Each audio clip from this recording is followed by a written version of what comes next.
Ben ritrovati al meteo. Ancora bel tempo sulle nostre regioni grazie alla presenza dell'alta pressione. Vediamo il dettaglio. Sul Veneto sin dal mattino sarà bel tempo. Asciutto e stabile su tutte le province con ampio soleggiamento ovunque. Il cielo infatti si presenterà sereno o al massimo poco nuvoloso ovunque. Non sono attese precipitazioni degne di nota.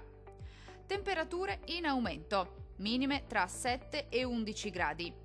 Massime comprese invece tra 20 e 24 gradi. Vediamo ora che tempo farà sul Friuli Venezia Giulia.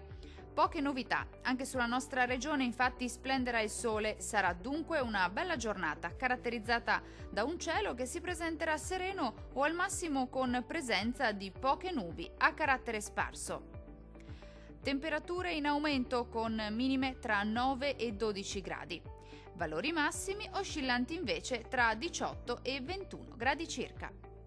Vediamo infine la situazione meteorologica del Trentino Alto Adige. Non cambia di molto la previsione, ampio soleggiamento su tutti i settori, con cielo sereno o al massimo poco nuvoloso. Nel pomeriggio non si escludono delle piogge sui settori alpini di confine. Temperature in aumento con minime tra 7 e 10 gradi. Massime oscillanti invece tra 24 e 26 gradi circa. Dal meteo di Antenna 3 per ora è tutto. Arrivederci.